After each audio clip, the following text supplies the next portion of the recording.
వినాయక చవితి పూజ ప్రత్యేకతలు అలాగే ఇవాళ వినాయక చవితి ఎందుకు జరుపుకోవాలి, ఇటు వినాయక చవితికి సంబంధించి ప్రాముఖ్యత, ఆధ్యాత్మికతకు సంబంధించి కూడా మనకి మరిన్ని వివరాలు తెలియజేసేందుకు మనతో పాటు లైవ్లో జాయిన్ అవ్వబోతున్నారు బ్రాహ్మణ చైతన్య వేదిక ప్రెసిడెంట్ సిరిపురపు శ్రీధర శర్మ గారు. నమస్తే అండి శర్మ గారు. నమస్కారం మేడం గారు. ముందుగా మీకు వినాయక చవితి శుభాకాంక్షలు అండి. బిగ్ టీవీ ప్రేక్షకులకు, ప్రపంచంలో ఉన్న విదేశాల్లో ఉన్న తెలుగు ప్రేక్షకులందరికీ వినాయక చవితి శుభాకాంక్షలు. నమో భగవతే వాసుదేవాయ. శర్మ గారు, మనం జనరల్గా చూసుకుంటే ఏదైనా పూజ చేయాలన్నా, ఇంట్లో ఏదైనా కార్యక్రమం చేయాలన్నా ప్రతి కార్యక్రమానికి కూడా ముందుగా మనం గణపతిని పూజిస్తాం. అసలు ఎందుకు గణపతికి మొట్టమొదటి పూజ చేయాలంటారు? నమో భగవతే ఏకదృష్టాయ హస్తిముఖాయ లంబోదరాయ ఉచ్చిష్ట మహాత్మనే. ఇప్పుడు మనం ప్రప్రథమంగా వినాయకుడిని ఎందుకు పూజించాలి అనే దానికి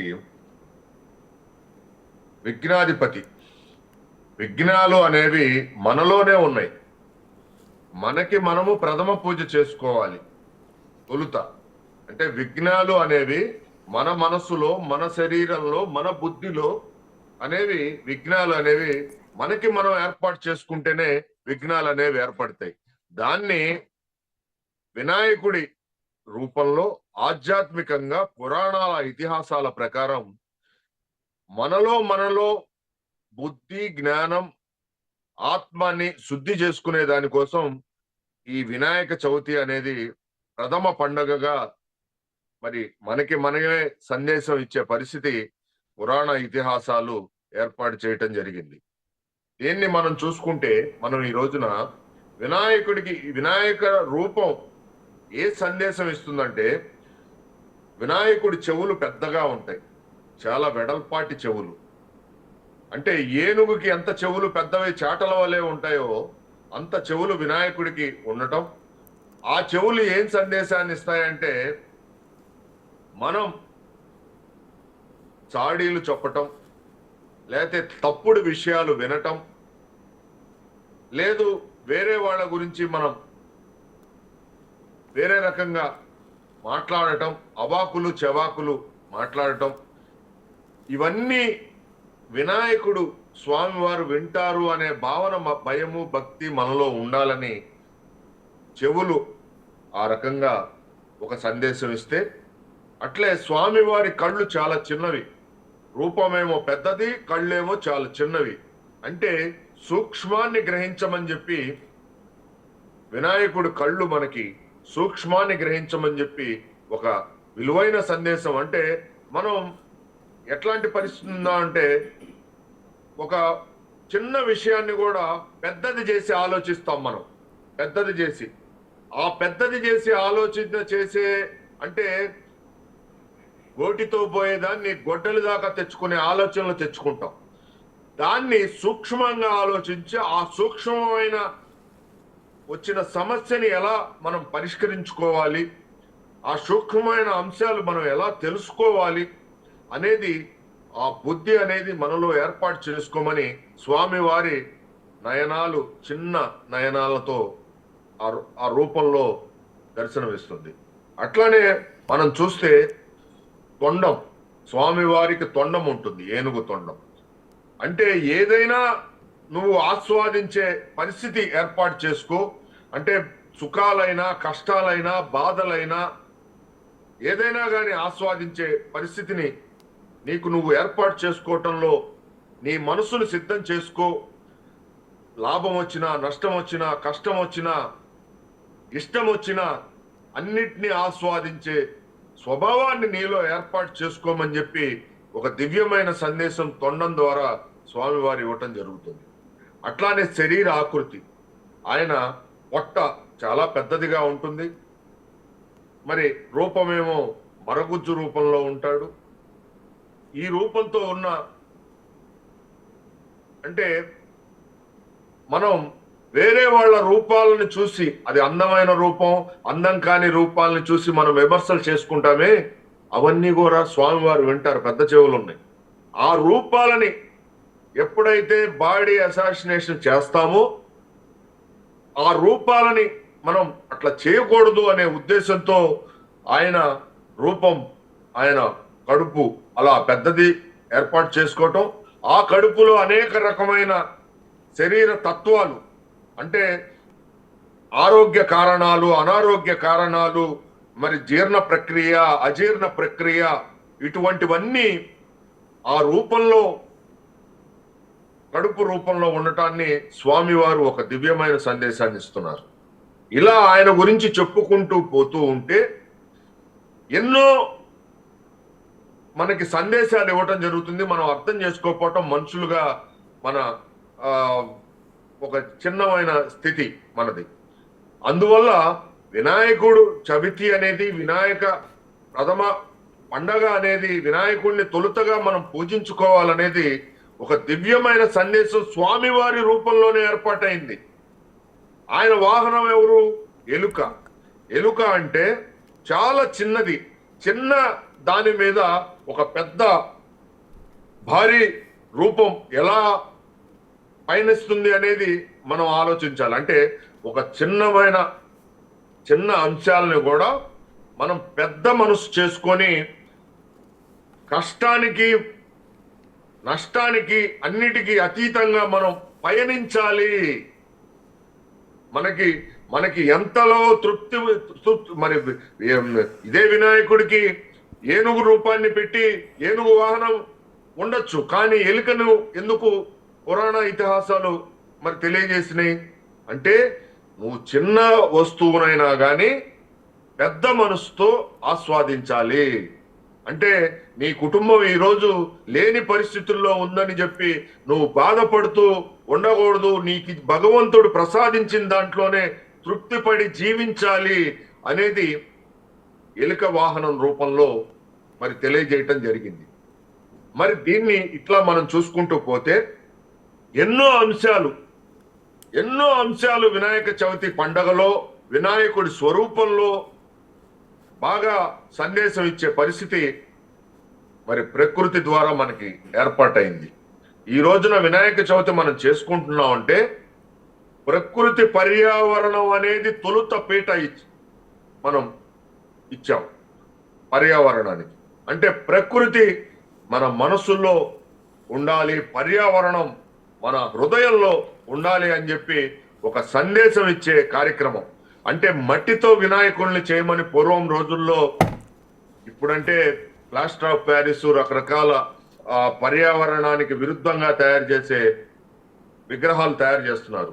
పర్యావరణం అనేది మనుషులకి మమేకమైన ఒక వ్యవస్థ ఈ ప్రకృతిలో.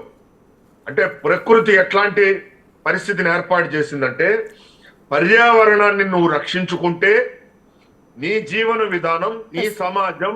శర్మ గారు, అంటే అందరికీ కూడా ఇంకొక క్వశ్చన్ రేజ్ అవుతుంది. అంటే ఏంటంటే కొంతమంది ఏమనుకుంటారు, వినాయకుడు బ్రహ్మచర్య లేదంటే వివాహితుడా? అంటే కొంతమంది ఏమనుకుంటారంటే సిద్ధి బుద్ధి ఇద్దరు కూడా అతనికి సంబంధించిన భార్యాభర్తలే అంటూ చెప్తారు. కొంతమంది ఆయన పెళ్లి చేసుకోలేదని చెప్తారు. సో ఏంటండి అంటే దీనికి సంబంధించి అనేక సార్లు కూడా ఎంతో మంది పండితులు కూడా దీనికి సంబంధించి వివరించారు. అయినా కూడా కొంతమంది మధ్యలో మాత్రం దీనికి సంబంధించి సరైన ఆన్సర్ అనేది రాలేదు. సో మీరేం చెప్తారండి?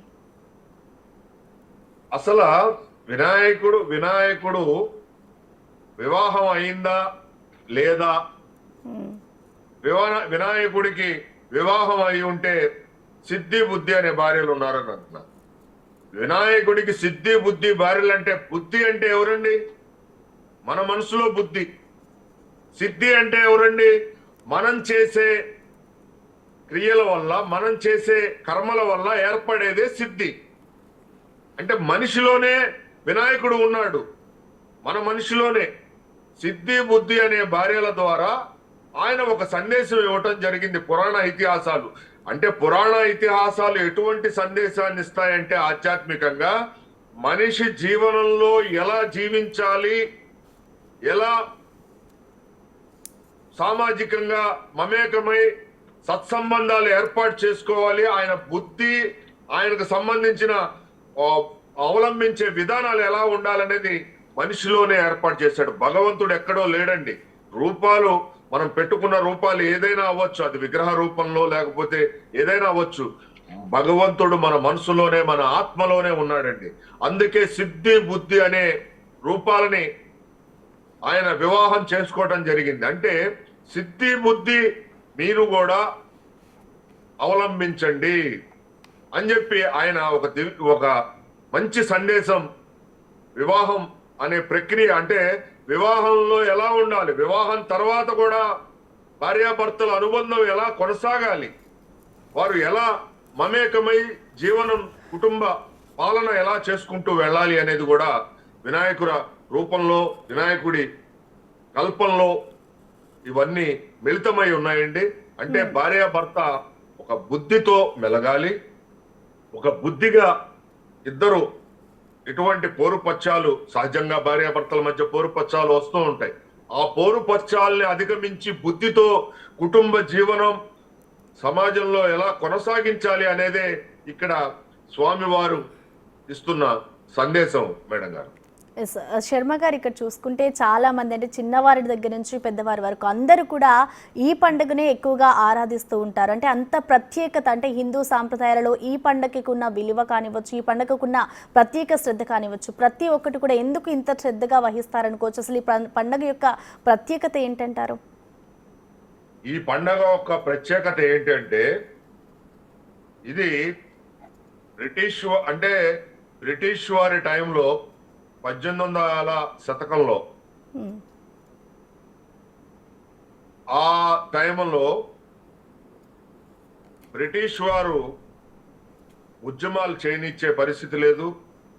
ఎటువంటి పరిస్థితి లేనప్పుడు బాలగంగాధర్ తిలక్ గారు ఈ వినాయక మండపాలు ఏర్పాటు చేసి మన స్వాతంత్ర ఉద్యమాన్ని ప్రారంభించడం అనేది ఆ రోజున ఉమ్మడిగా ఒక కార్యాచరణ చేయటం జరిగింది అప్పట్లో.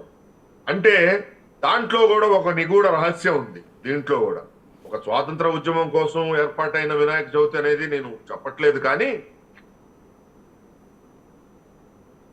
ఒక ప్రదేశంలో ఒక ప్రాంతంలో ఉన్న వాళ్ళందరూ కలిసి ఆధ్యాత్మిక చింతనని ఏర్పాటు చేసుకోవాలి, నలుగురు కలిసి ఒక చోట సమావేశం అవ్వాలి, ఒక ఆధ్యాత్మిక చింతన కోసం వాటిని ఈ మండపాలు ఏర్పాటు చేయటం అనేది జరిగింది. ముఖ్యంగా యువత, ఈరోజు యువతే రేపటి వృద్ధులు, రేపటి వృద్ధులే ఆ తర్వాత యువత. ఇట్లా ఇది ఒక చైన్ లింక్ లాగా ఈ కార్యక్రమాలు ఏర్పాటు చేసుకుంటూ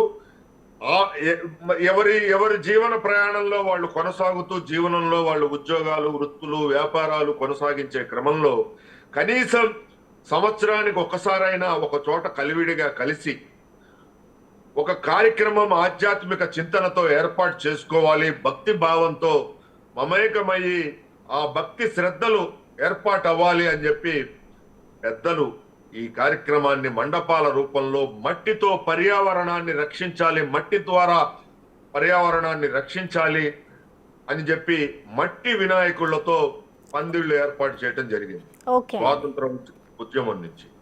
అప్పుడు ఆ సమావేశాలు ద్వారా మరి అక్కడ పూజలు నిర్వహించటం, యువత వృత్తులు అందరూ కలిసి, అట్లానే వివిధ మతాలకు సంబంధించిన వారు కూడా ఈ కార్యక్రమాల్లో పాల్గొనటం, అంటే ఒక మత సామరస్య సౌభ్రాతృత్వం తెచ్చే విధంగా కూడా ఈ రోజున భారతదేశంలోనే కాకుండా ప్రపంచవ్యాప్తంగా ఈ వినాయక పందిళ్ళు, వినాయక చవితి ఉత్సవాలు అది 3 రోజుల ఉత్సవం అవనండి, 9 రోజులు అవనివ్వండి, 11 రోజులు అవనివ్వండి, 21 రోజులు అవనివ్వండి, అన్ని రోజులు ఐకమత్యంగా కలిసి చేసే పండగ వినాయక చవితి.